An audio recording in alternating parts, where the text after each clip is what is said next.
ዛሬ አሎንግ ዊዝ ዘ ጋድ ከአማልክት ጋር ስለሚባለው ድንቅ የፋንታሲ አክሽን ፊልም እናወራለን። ለሚኖሩት ስፖይለሮች የታሪኩ ሚስጥሮች አሁኑኑ ተዘጋጁ። ታሪኩ የሚጀምረው በኮሪያ መሃል ከተማ ውስጥ ባለ አንድ ትልቅ ህንጻ በከባድ እሳት ሲቃጠል ነው። ሆንግ የተባለ የእሳት አደጋ ሰራተኛ የአንዲትን ህጻን ልጅ ህይወት ለማዳን ሲል ከህንጻው ላይ ዘለለ። ሆኖም በከፍተኛ ሙቀት ምክንያት የሚወርድበት ገመድ ስለተበጠሰ መሬት ላይ ለተዘጋጀው መከላከያ ሳይደርስ በፍጥነት መሬት ላይ ይጋጫል።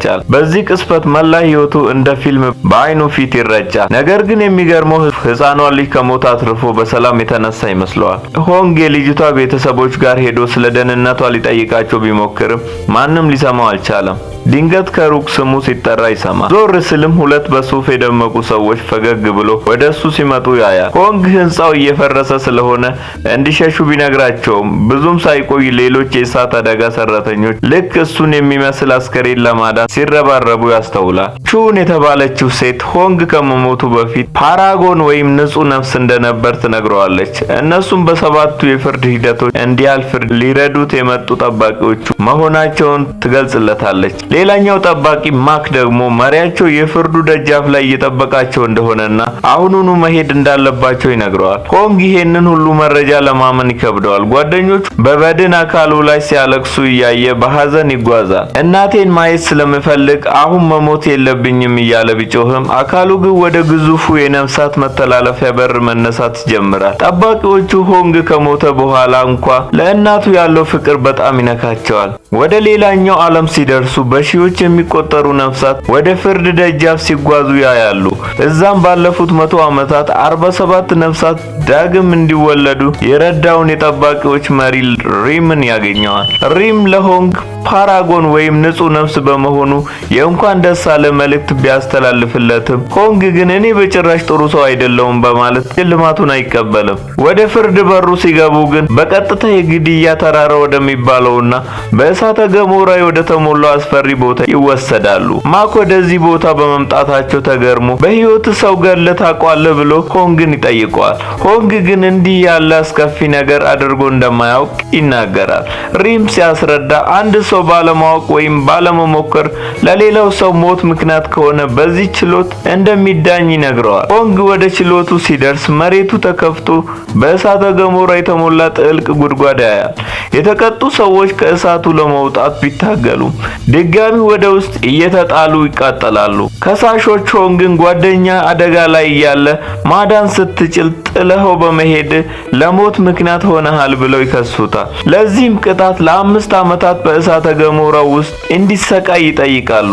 ሪም ግን በወቅቱ ምን እንደተፈጠረ በዝርዝር እንዲታይ ጥያቄ ያቀርባል። በእውነቱ ሆንግ ጓደኛውን ለማዳን በከፍተኛ ሁኔታ ጥሮ ነበር። ነገር ግን ጓደኛው የተጫነበትን ትልቅ ድንጋይ ማንቀሳቀስ አልተቻለም ነበር። ሁኔታው ተስፋ አስቆራጭ መሆኑን የተረዳው ጓደኛው ሆንግ እሱን ትቶ ሌሎች ሰዎችን እንዲያድን ይነግረዋል። በዚህም ውሳኔ ሆንግ በዛች ሌሊት የ8 ሰዎችን ህይወት ማዳን ችሏል። ዳኛው የሆንግን ጀግንነት ግምት ውስጥ በማስገባት ከክሱ ነፃ ያደርገዋል። ሆንግ የመጀመሪያውን ችሎት ቢያሸንፍም የጓደኛው ሞት ግን አሁንም ይጸጽተዋል። ጠባቂዎቹ ለምን እንደሚረዱት ይጠይቅ እነሱም የራሳቸው ፍላጎት እንዳላቸው ይረዳል። ከገሃነም ንጉስ ወይም የምራ ጋር ውል አላቸው።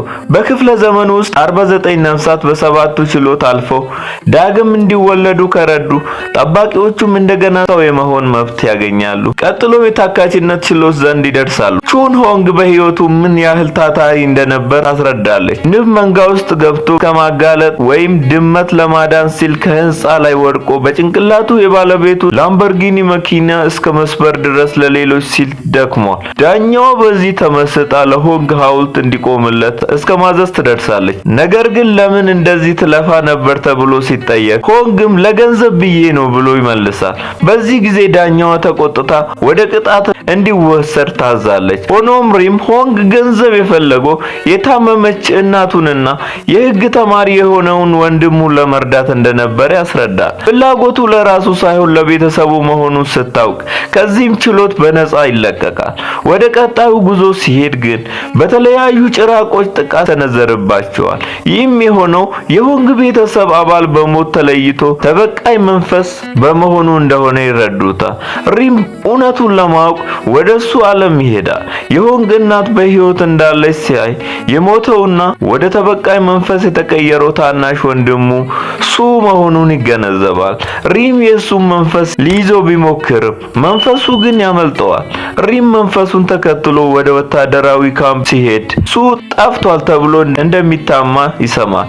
ነገር ግን የአለቃውና የአንድ ወታደር ሁኔታ አንድ የተደበቀ ምስጢር እንዳለ ያሳያል። በሌላ በኩል ሆንግ በውሸት ችሎት ይከሰሳል። የሞተው ጓደኛው ለልጁ የጻፈለት በማስመሰል የሐሰት ደብዳቤዎችን በመጻፉ ምላሱ ሊቆረጥ ይወሰናል። ሪም ግን በቴሌፓቲ ወይም በአእምሮ ግንኙነት ጣልቃ በመግባት ሆንግ እነዛን ደብዳቤዎች የጻፈው ለልጅቷና ለእናቱ ተስፋ ለመስጠት እንደሆነ ያስረዳል። ዳኛውም የሆንግ ዓላማ ሰዎችን ለመጉዳት ሳይሆን ለመርዳት መሆኑን ተረድታ በነጻ ታሰናብተዋለች። ሪም ወደ ኋላ ተመልሶ የሱ ሞት እንዴት እንደሆነ ሲያይ ዶንግ የተባለው ወታደር በስህተት ሱ ላይ ተኩሶ እንደነበር ይረዳል። አለቃው ደግሞ ይሄን ለመደበቅ ሲል ሱ ገና ሳይሞት በቁሙ እንዲቀበር ማድረጉን ያውቃል።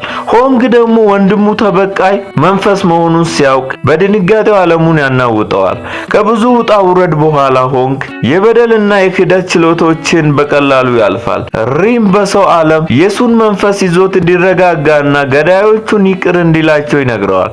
በመጨረሻም ሱ እናቱ ስትሰቃይ አይቶ በንዴት ወደ ጥልቅ አውሎ ነፋስነት ተቀይሮ ጥፋት ሊያደርስ ሲል ጠባቂዎቹ በጋራ ይይዙታል። የመጨረሻውና ከባዱ የአመጽ ችሎት ይጀምራል። ሆንግ በወጣትነቱ ወንድሙን በከፍተኛ ሁኔታ በመደብደቡ ይከሰሳል። ሆንግ በወቅቱ ቤተሰቡ በጣም ደሃ በመሆናቸውና እናቱ በመታመሟ ተስፋ ቆርጦ እናቱን በትራስ ሊገላት ሞክሮ ነበር። ወንድሙ ሱ ሲከላከለውም ክፉኛ ደብድቦት ከቤት ጠፍቶ ወጥቷል። ይህ በገሃነም ንጉሥ ዘንድ ትልቅ ወንጀል ተደርጎ ይወሰዳል።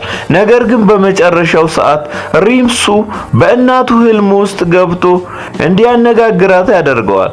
እናታቸው በዛች ሌሊት ሆንግ ሊገድላት ሲሞክር እንደነቃችና ሁሉንም ነገር ይቅር እንዳለችው ትናገራለች።